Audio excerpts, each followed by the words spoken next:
para ver como é que esse procedimento é feito. A Gorete Santos tem mais informações para a gente. Oi, Gorete, bom dia.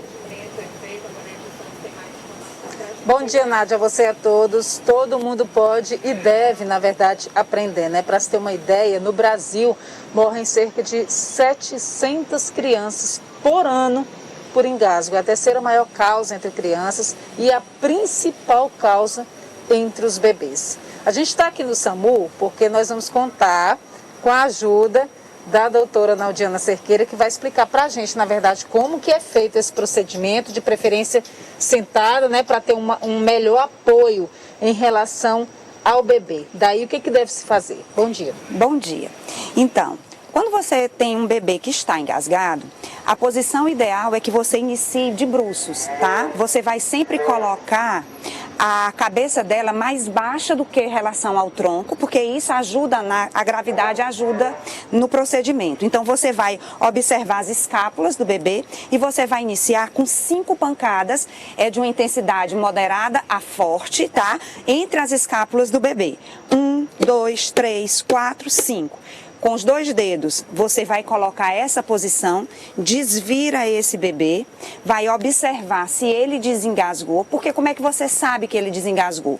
Porque ele vai voltar a chorar. Tá? Se não acontecer isso, você vai colocar aqui ao nível do estômago dele, ao nível da cartilagem tifoide, né, que é aqui no meio, no meio do centro do peito do bebê, você vai fazer 5 movimentos com os 2 dedos, também com intensidade moderada a forte. 1, 2, 3, 4, 5. Observa, não desengasgou, desvira e continua o procedimento até que ele desengasgue. Se a manobra for bem executada, com certeza, 2 ou 3 procedimentos desse você consegue desengasgar o bebê, quer seja líquido ou sólido. A gente falou desse grande número, infelizmente, de mortes por engasgo de bebês, doutora. Normalmente isso acontece em quanto tempo? Em quantos minutos? Na verdade, o bebê ele tem uma capacidade muito menor de reagir à falta de oxigênio. Quando você está engasgado, isso vai fazer com que você fique sem oxigênio. Para você ter uma ideia, um adulto, 4 minutos já leva lesões irreversíveis no cérebro. No bebê, esse tempo é reduzido.